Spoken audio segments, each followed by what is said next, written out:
Cyrus's fatherhood. At noon, Robert high, like only he could. The fables are bizarre but good. It's Smith Thunderstood. Stood. That was a really elegant dance that you just did, Sarah. I know. I wish everyone could see what an elegant dancer you are. No. Well, thanks for joining us for another episode of Myth Understood. As you can see, we are in... As you can see. As you can see, Sarah is dancing. You can see with your own two eyes. We are in the world of Egyptian mythology. The last episode, or the first episode rather, on Egyptian mythology was about the world that the Egyptians lived in. Another time period full of plague. Of course. When is there not a plague? Yes, every once in a while. Every once in a while, we get to breathe. 1996. Yeah, it's a good year. Yeah. Sarah, how have you been? What have you been doing? What have I been doing? Yeah. Well, I wake up. I sit around for a while. Yeah. I've been trying to stay creatively alive. Been reading The Mists of Avalon, as you know. And if you want to know more about the exciting life that Sarah leads, you can follow her on Instagram and Twitter at the Sarah Oliver. I don't talk about The Mists of Avalon on there a lot, but no, I should. You I definitely should have my own book club of one. I've seen you sing to your cat. Yes. Why are you embarrassed about it now? You posted on the internet. Are you? I feel like you're filming a you remember that SNL sketch, Lowered Expectations? You're making me a sad dating profile. And I have my own thing. Cue. But meanwhile, you at the Paul Bianchi on Instagram and Twitter, you've been writing novels all of quarantine as if some sort of sociopath. Why am I a sociopath if I write novels? Guys, I can't do anything, and you're like in hyperspeed mode. Yeah, well, I have days where I can't focus on it, but I have been continuing to write novels that I post to my author profile on Wattpad. And vote for him. Yeah, and well, at the time this podcast is released, a short story that I wrote called Confession of a Gnome should be live on Wattpad platforms. Didn't you just win an award for that? Win an award? Oh, no, that was the other one. No. But if you want to give me an award for it, I'll take it. The Orny's love story?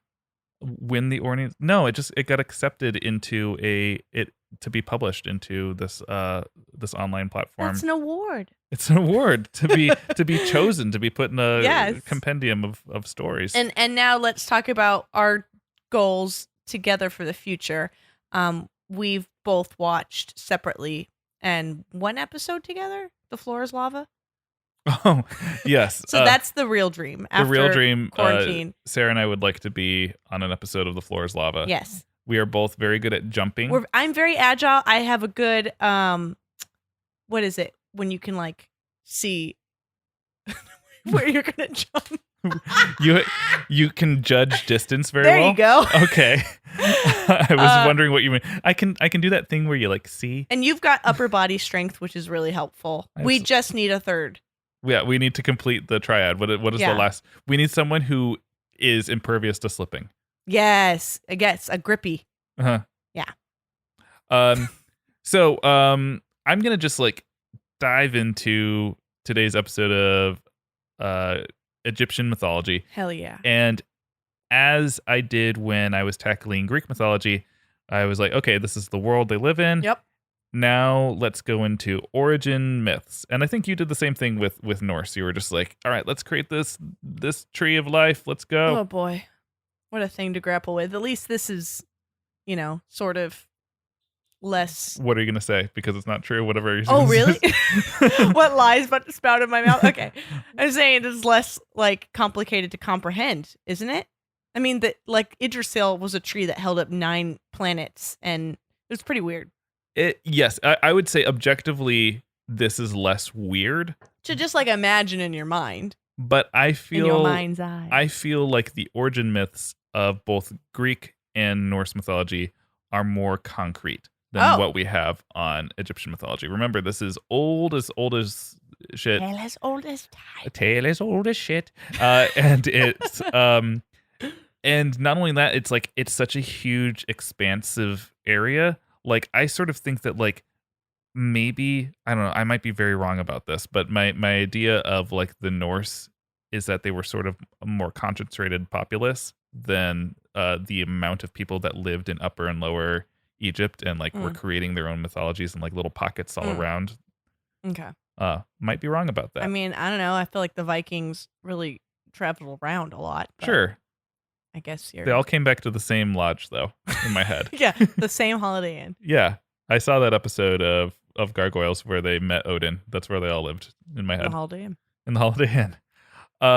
Yeah, so the very first thing I read about the origin myth in Egyptian mythology is that there is, just like I was saying, a general lack of archaeological evidence that supports any and all origin stories. So the end. Episode Wait. over. What? It's just like they have pieces of the story, but there's it's just not complete. Oh, okay. Yeah. And Saying it's not complete on like in hieroglyphics or. yeah. And what exists, to paraphrase from Richard Wilkinson's book on Egyptian history and 101. mythology that was gifted to me by Callum Fleming. Hello, Callum. Hello, Callum. That what they have is simultaneously very clear and often contradictory. Great. So there is no single unified myth of creation. So we're off to a great start here. Yeah. So I basically have to tell you 3 different origin stories. I get to pick my favorite. Yeah. So in Hermopolis in Middle Egypt, this is their origin myth. And if Hermopolis sounds like a little bit like Greek to you, Yes. like Hermes, Mhm. like that's just we're gonna continue that thread of the changing of this culture to match Western language. So Hermopolis was originally called Kemu, which sounds a little bit more like it might be authentically ancient Egyptian. And that language means 8 town or town of the 8. And it got its name likely because the earth, as the people in Hermopolis knew it, was created by 8 deities known as the Ogdoad. Ogdoad. Okay. These 8 deities existed in 4 convenient pairs of male and female. They represented the 4 elements of the cosmos that were believed to be important to creation. Were they like brother sister? Their familial relationship is not specified. Okay. It's just like this is the male aspect and this is the female aspect. Just some representation. Yeah. Okay, that's some boy win. That's some girl win. These are the 4 elements of the cosmos that are important to creation. So what are the 4? Definitely not anything to do with the brain. Nothing to do with the brain. No. Okay, so wind. I've just complete your guessing because I'm interested.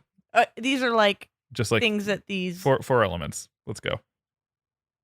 earth, wind, fire, Earth, wind, fire, water, and water. Yeah.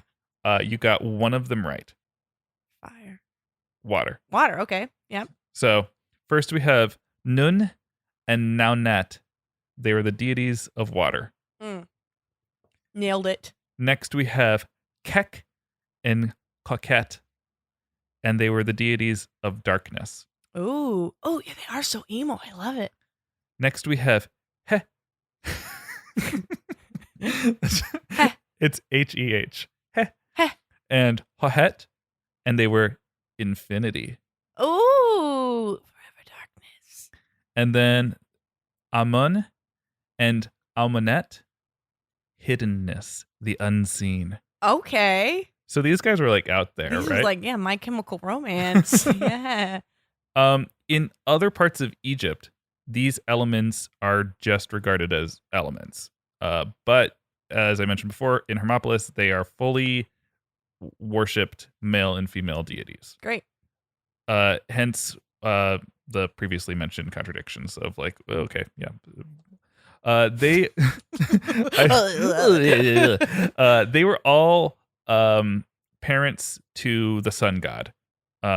So so they're not doing it. they're swinging couples. I love this. And when I say the sun god, it's I'm not talking about Ra. I'm not talking about Amun. Like there are so many sun gods in ancient Egypt, and it's not entirely clear which sun god this is. And if you asked any person in like the general region from century to century during this time, they would probably give you different answers too. Sure.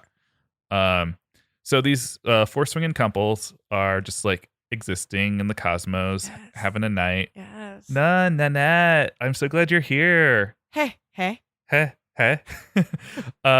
Nanette, the water deities, are crazy. They just created this giant ball of water. It's really cool, right? Yeah. Yeah. Whoa. What are we gonna do with that? We're gonna drink it. I was thinking we could all fuck it. Nanette, Hannette, you're singing my song, baby.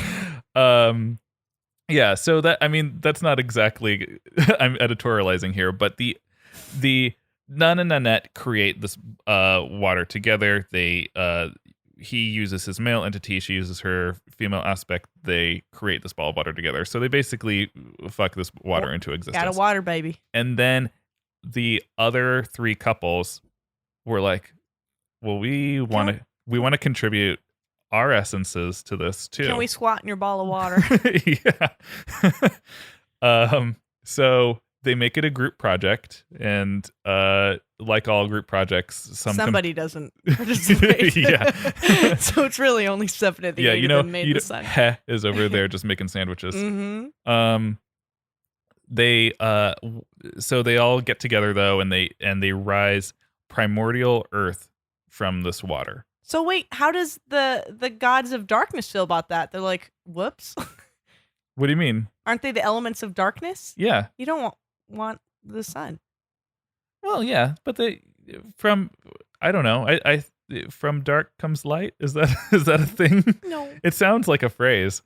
So the primordial earth god is commonly known as Tatanen, but he also has an older name that is super hard to pronounce. It is Khenty hyphen Tjenenet. So Kenti Jeanette. Cunty Jeanette. Kenti Jeanette. I hate her. No, but this is Tatanen. We're just gonna call him that because Tatanen, his name means risen land. So he's the earth. He's already existed. He's primordial earth, the earth that rose out of the water that these gods just created. I thought they just made the sun. No, they rose the primordial earth out of the water. Not the sun. Not the sun. Okay. They will create the sun too. I'm getting my head. He is non-binary, but answers to he, him pronouns, and we stand him. Okay. His gender fluidness comes from the fact that he is simultaneously referred to as mother to other gods, but is also associated with erect phalluses. He's got it all. Okay. Mm-hmm. Great. Aside from being the physical earth and penises, his day-to-day look is that he is a bearded man with a headdress that is a sun disk. Oh, so he's not just being the earth. No, he's also a god. Yeah. Okay. He's a bearded man with a headdress that has a sun disk on it. The Egyptians love their sun disks on their heads. Ram's horns and 2 feathered plumes. Okay. And his skin is often depicted as dark green or blue. Oof. He's got checked out. Yeah. So that's Tatanen. He's here to stay. The Nile is immediately formed on Tatanen's surface, but Tatanen is arguably less important to what happens next. They just are like, great, yeah, we created a god, spin it over. And they spin the orb of water, and the Ogdoad are not done fucking with this ball of water. On the other side, they rise a giant lotus out of the water. the lotus blooms. So this ball of water is just like a portal that they're pulling things out of, sort of. Sort of, yeah. Okay. But the ball is also the earth. Of the ball of water is the earth. The ball of water is the earth. I've noticed in all three of these that there's sort of a common thread of like there's a lack of understanding, of course, because these are ancient peoples, that there is like a core to the earth. It's just like land masses float on water. Okay. And so the lotus blooms, and from that rises the sun god. They filmed the delivery. They make everyone watch it. They're really proud because this sun god will henceforth change all of creation, and the Agdoad basically then go and take a big nap because their orgy's over. Oh yeah, Yeah. I'm spent. I just made an old man. we made. I mean, it's funny because like this myth is very much phrased as like the creation of the sun god, but like they create the earth god first, and they're just like, Well, fuck him. yeah, who cares? He's done. So they made him roll up into a ball and be the earth, or it's like I'm a human and also the earth I'm connected to it. He's like a sort of like the Greek primordial deities. Like he is the actual earth.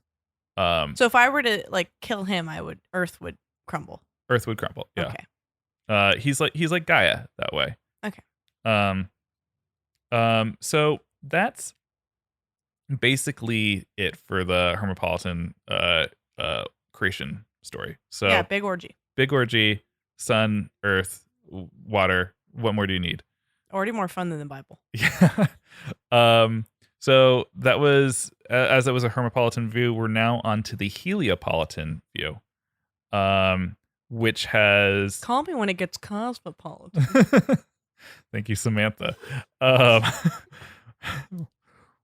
the Heliopolitan view maybe has better known characters in it. Fun. How do you get better than an 8-way orgy? Try me. It also has flying body fluids. So put on your poncho, Sarah, because you're in the splash zone. I requested this seat. Heliopolis is the center of sun worship, hence its name, like the Greek Helios. Mm. The Heliopolitans are here to literally one-up the Hermopolitans because their lore is about 9 deities. Okay. And their creation at the hands of the sun god. So they not only flip the story, but now the deified elements are also not deified at all. See, the previous story literally starts with a big bang. Yeah. Which is what creates Yeah. the universe, so it's more accurate. Yeah, this one's going to begin with a little self-gratification. Gotta have a big bang. The sun god, in particular in the story, is known as Atum. And that's Atum. Atum. Atom. Atum is most commonly depicted as a man, but sometimes he's got the head of a ram or a snake body, don't we all? And is it an either or sometimes it's a snake body with a ram head?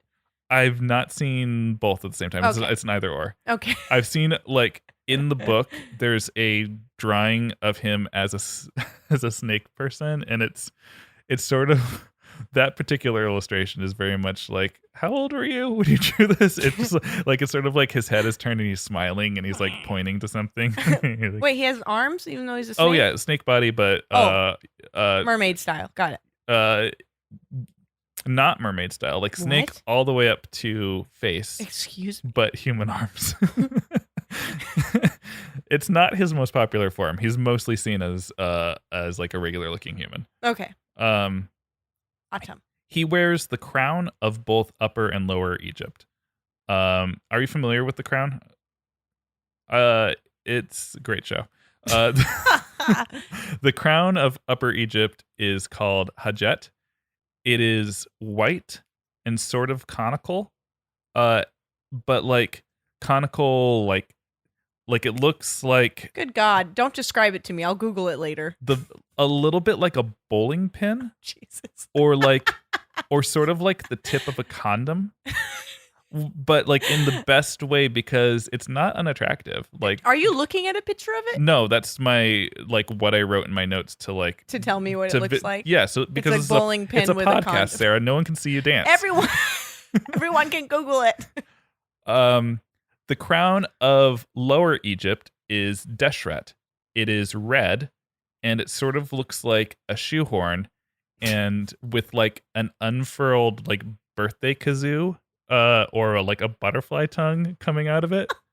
A shoehorn with confetti exploding out of it. Well, not like confetti, but like the birthday kazoo. Oh, I that, like, know, yeah. Yeah. And again, I mean this in the best way. It's attractive. And these two crowns fit together perfectly. The bowling pin fits inside of the shoehorn. Good thing it's wearing that condom. And together, it's called PSCHENT. Shit. Adam is also associated with scarab. Autumn is associated with scarab beetles, mongooses, lions, lizards, snakes, and bulls. Oh, okay. Pick So a lane. yeah, he's got a lot going on. He's sort of like the god of these gods, though. So he's got it all. He's the god of the gods. So yeah, he's like Okay. the king. So to rub it into the Hermopolitans, I wrote this part like this. So in non-deified waters, in total non-deified darkness that existed for non-deified infinity, there was something that was non-deified hidden beneath the surface. It was egg-like. It had been possibly there for a while.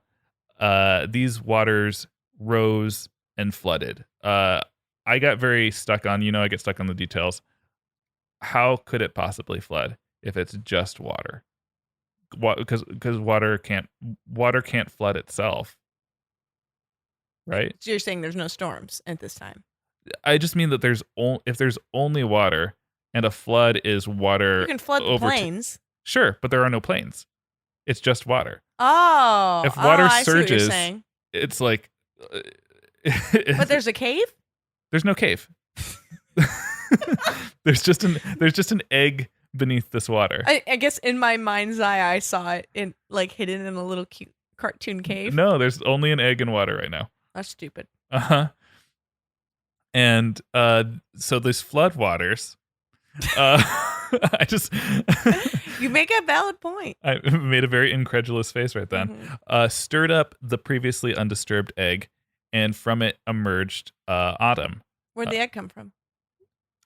There was no mom and dad. Autumn just like made himself come into being. Mm. Now it's time for body fluids. You ready? Always. As soon as he emerged from the water, Yep. the very first thing that he did Jerk it. was either spit, sneeze, or masturbate furiously. Do all three. It feels great. Perhaps all three at the same time. Yeah. This body fluid got everywhere. Oh no, he wasn't wearing a mask. And this body fluid created his children, which were Shu, the air, and Tefnut, the moisture. That's tough nuts. Tefnut, goddess of moisture. Ew. She makes a great cake. Oh, I know which hole she came out of.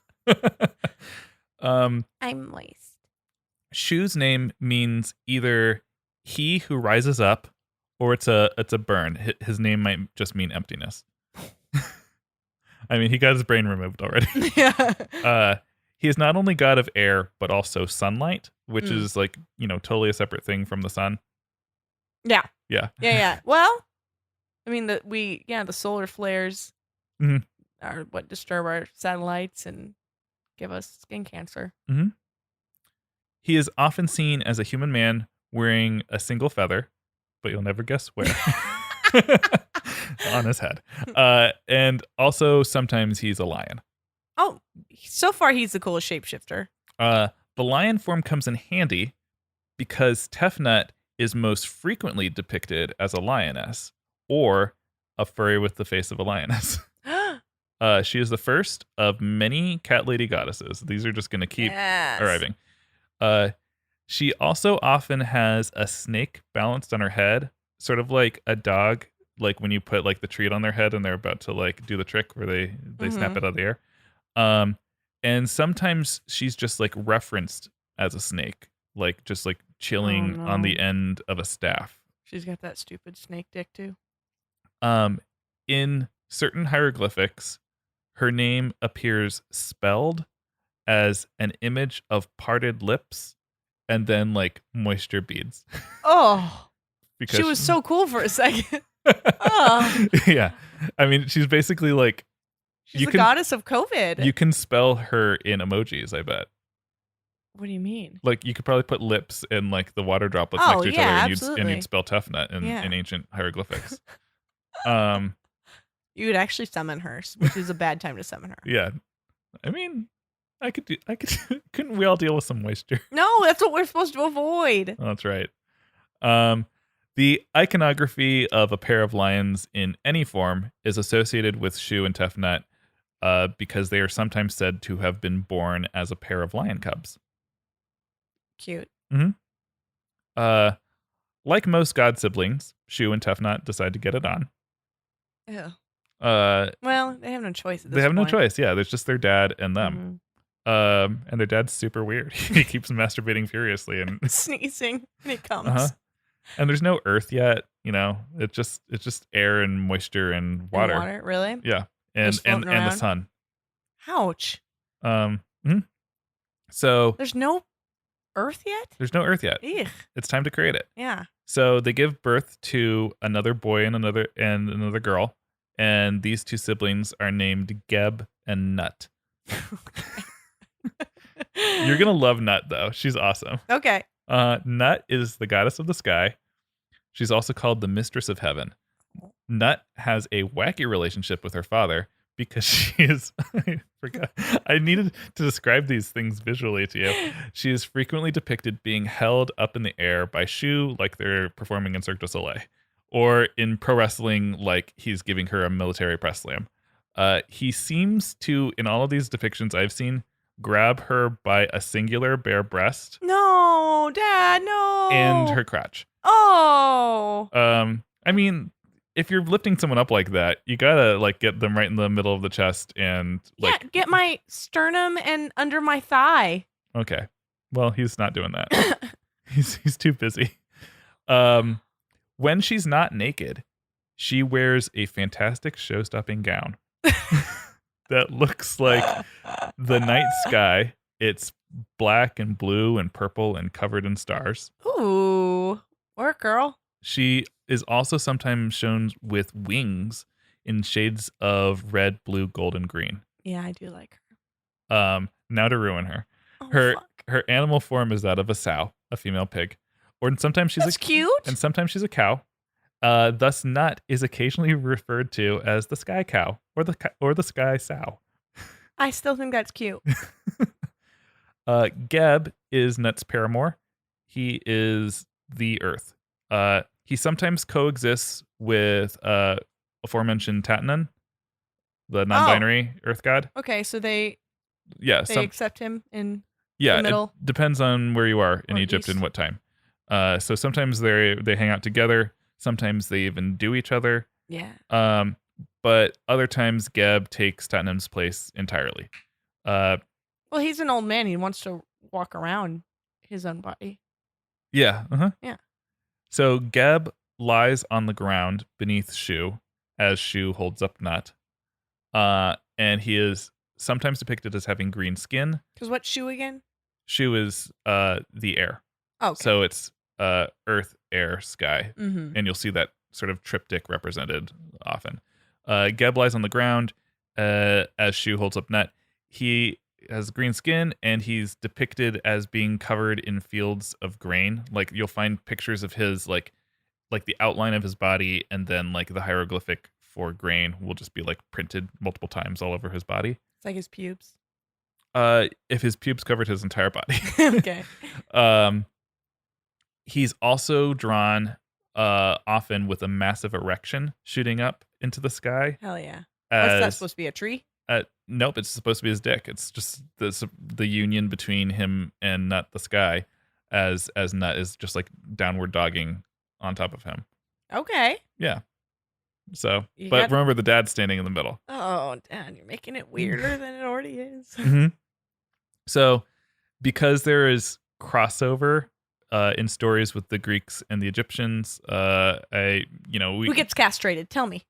there is a variation in the story that is very similar to the relationship of Gaia, Cronus, and Uranus, with the Greeks finding a lot of similarity between Geb and Cronus, Mhm. which is sort of, I guess, not that weird. Like, because Cronus is like time, but also like fertility, and like, so like there's a little bit of relationship with Geb, even though Geb feels like much more like Gaia because he's the actual Earth. Mm-hmm. But the story goes, even, I would say it's even darker than the remember, it's the Egyptians love their darkness. That's true. So He self-mutilates. so in the story, And that's how we got the continents. Geb is the son of Shu. You got Atum is like king of the gods, and so the hierarchy of the male family. Remember, there's five people total right now. Yeah. And the hierarchy is as such that it's like, okay, well, the sun god, he's gonna rule the land. Then we got the air, and then you got me, the earth. I'm so far away from being on top. I mean, there's only 5 of us, but like I'm People like, are literally holding me down. yeah, everyone's holding me down, and I need to become next in line to be the king of the gods. So in order to do that, I need to kill Shu. And something else was also really interesting to Geb is he was like, gosh, Shu's always in the way between me and My boner. and Nut up in the sky. Me and my Nut. Me and my he literally, yeah. And he really lusted after Tefnut, who, if you remember, is His mom. his own mom. Ew. And so he was like, man, everything would be so much better if Shu wasn't here anymore. Mm-hmm. So, Game of Thrones style, he tackles Shu to the ground himself and like crushes his eyes. Oh, okay. And and murders him. And he does this and then immediately, like, if there's this many people know right away. Yeah. They're kind of just in one living room. So then he turns to his mom and he's just like, hey, kill dad. You want You me up? now? You want me now? And Tefnut's like, no. And so then he tackles Tefnut to the ground That's his finishing move, huh? and rapes her and makes his mom like look at his dad like while he's doing it. Shit. That's what I'm saying. Really dark. Mm-hmm. But this is not a very popular story in ancient Egyptian mythology. It's not like widely considered canon to these stories. It's just like probably something that was more like people who interacted with the Greeks, like on like the Isle of Delos, and like were frequently interacting with them, and the Greeks were like, well, this is the crazy story of ours, and the Egyptians were probably like, oh, that's really cool. So ours is a little bit more fucked up. Like, that sort of is the sense I got from that story. But, you know, I wanted to tell it because why not? Yeah. Well, and also it can't be canon because we still have air. We do still have air. So boom. Well, and man, Shu lives. man has not been created yet. So I guess no one has to breathe air, theoretically. But Oh. but maybe they'll replace him. But that's like that's probably going to be the only time I reference that story. So it'll be So it'll be a savor moot it. point. Savor it. Anyway, with or without that story, Geb and Nut give birth to 4 children. And this is where you're going to Okay. recognize a name. Their 4 children are Osiris, Osiris. Isis, Magic. Set, and Nephthys. Great. And I'm not going to tell you what these gods do ever. No, I'm not going to tell you in this episode because this is about origin story, and I'm going to be dedicating future episodes to these deities. Fine. But that's basically it for the people of Heliopolis. Heliopolis. A stunning metropolis. Yeah, but that's they're set up in the same way as the people of Hermopolis. Is that they have a sun, they have sky, they have earth, they have water. So they're all ready for man to crop up out of the ground or do whatever. Yeah, me too. Yep. So now it's time for the last variation, and the last major variation is much shorter because it's closer to Heliopolis, except it just adds one more additional step. Okay. This is from the Egyptians of Memphis, who I found out were called the Memphites. And they were huge fans of the god that they worship the most. And this god's name is really hard to say. It is spelled Ptah. Fat. It is. I've been next to it. I saw the pronunciation. Ptah. Ptah. Ptah. So the P is not silent when it's in front of a T? I guess not. Oh. Anyway, so he was the god of craftsmen, metalworking, and architecture. Oh, yeah, he was a busy god then. Yeah. And so and Memphis was a growing city. So it's like it stands to reason why this would be like such an important god for them. And they saw him not only as a craftsman of like objects, but also like, well, if he's creating these objects that are so important in our life, he must be the creator of all things. So in their origin story, he existed first. Like he existed like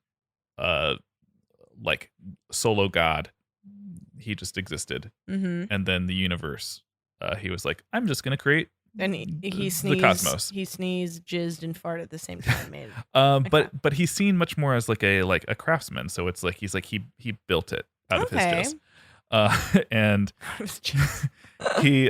he made the aspects of hiddenness, infinity, water, and darkness. Okay, same elements. We're all agreeing those are the 4 elements. And then he created Adam rather. And in my notes, I meant to write the sun god, but I wrote the gun god, and that just made me laugh. It would make sense coming from a crafter. Yeah. Smithy guy. And he did this, the way he created, though, was with his heart, which, you remember Egyptians thought functioned like the brain. Yes. So, like, my incredible brain beating my chest. And then the thoughts that he had for creation traveled up into his mouth. Oh, God. Is he going to throw up the world? And he spoke everything into creation that he thought of in his heart. Oh, that's kind of tender. Yeah. Ptah. God, that's really hard for me. Ptah was most commonly depicted wearing a simple, close-fitting skull cap. Not like a modern one, like one with like sort of like the ears cut out. And why are you making that face? Skull?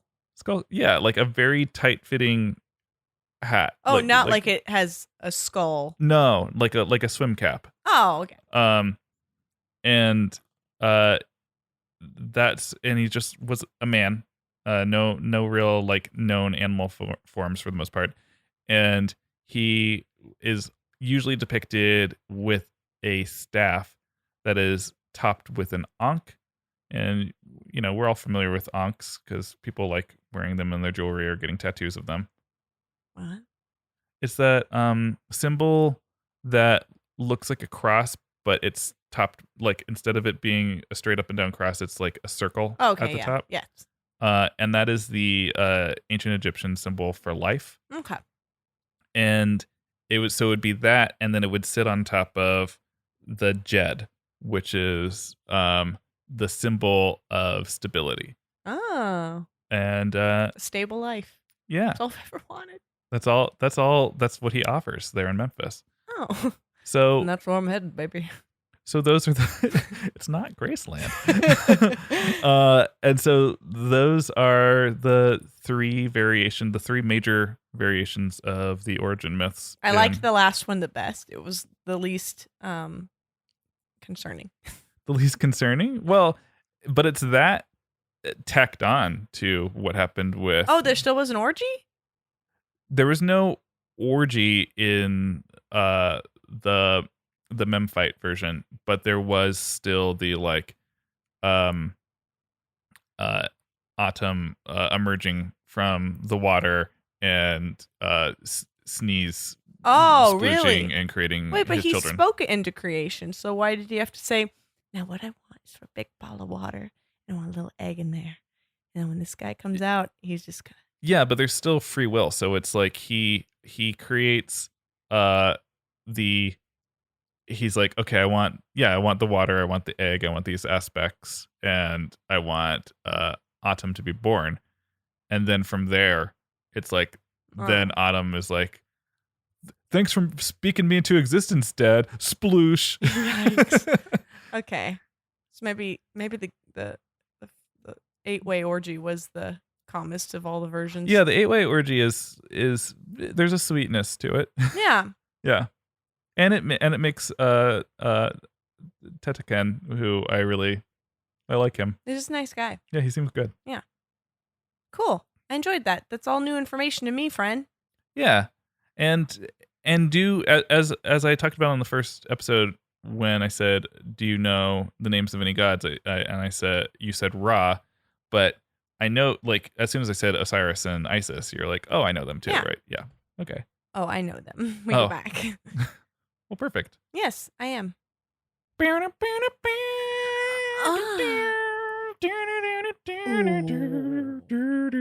Got any plans this Saturday night? You should join us, the Ogdoad, for the sexiest swingers party that exists. We're going to come and sit on this ball of water. We're gonna do things for infinity. Hidden darkness? Yes, we'll be there. And who knows, we might just create all of existence. All of existence. Squat. And I'll be there making sandwiches. Oh, fuck, that's right. Okay, yeah, guys, show up at 8. Don't tell her. Don't tell her. Don't tell her. Even making sandwiches seems like too much of contribution for him. He's just eating the party sub. Just for some reason, my favorite joke that that you make while something, either in a group project setting where it's like, okay, we really need to focus, we need to get this done, and just like that person's like, y'all look hungry, so I'll just and it is it's under the guise of being helpful, but you're really just trying to get the hell away from Oh, yeah. Okay. Yeah, interesting. And I guess in an orgy, it's I don't want carbs. Not if I'm squatting on a ball of earth. No, I just mean the person makes sandwiches to because they're uncomfortable with the whole event. Oh, see, I saw him as disinterested. Oh no, he's just happy to be on his own. He's happy. Sometimes I'd rather carbo load than have an 8-way. Sometimes, very rarely. Right? Once in a blue moon. Well, so that was the origin stories. Thanks for listening to that. You are so stupid. Welcome. Guys, you need to follow us on social media. Why aren't you? Come follow us at so accusatory. Follow us on Instagram and Twitter at _myth_understood. You can follow this beautiful bastard right here at the Sarah Oliver. You're pointing to yourself. Point at you. Okay. This beautiful bastard at the Sarah Oliver, and the other beautiful bastard at the Paul Bianchi. We're on Instagram and Twitter. And we're also on Patreon if you like this podcast and want us to have money. Oh, you sound just like the people who first transcribed hieroglyphics. Hey, wow, this is raw. Well, yeah, please. Did you just say rate and review? I didn't. Please rate and review us on Apple Podcasts. It helps people find us. And as always, follow our daddy, It's Dragon Wagon. That's on Twitter and Instagram. Well, thank you. Thank you. Night-night. Hey everyone, Jake Lloyd here. Along with Paul Bianchi. And Alexandra Hoy. Hey, we all host different shows on Dragon Wagon Radio. That's true, but we're not here to talk about any of those. Not at all. We are here to talk about Dungeons and Dragon Wagon. In which us podcasters from Dragon Wagon Radio venture into a mythical land for a D&D inspired role-playing game. Alexandra and I are joined by Matt Hinksman and a very special guest of quest for each chapter of an epic saga in which we must take on the roles of half-orcs, dark elves, and more as we fight our way through a fantastical land of peril, drama, and often hilarity. All of which is controlled by me, the Dungeon Master, and the player's chance rolls of the die. And our show is for everyone. Even if you don't play role-playing games, you'll love D&DW. That's right, our game sessions are highly edited, easy to follow, sound designed from top to bottom, and completely immersive. Yeah, our episodes sound more like a well-produced radio drama than an RPG show. So what are you waiting for? Join the adventure on Dungeons and Dragon Wagon at dndwpod.com or wherever you find great podcasts.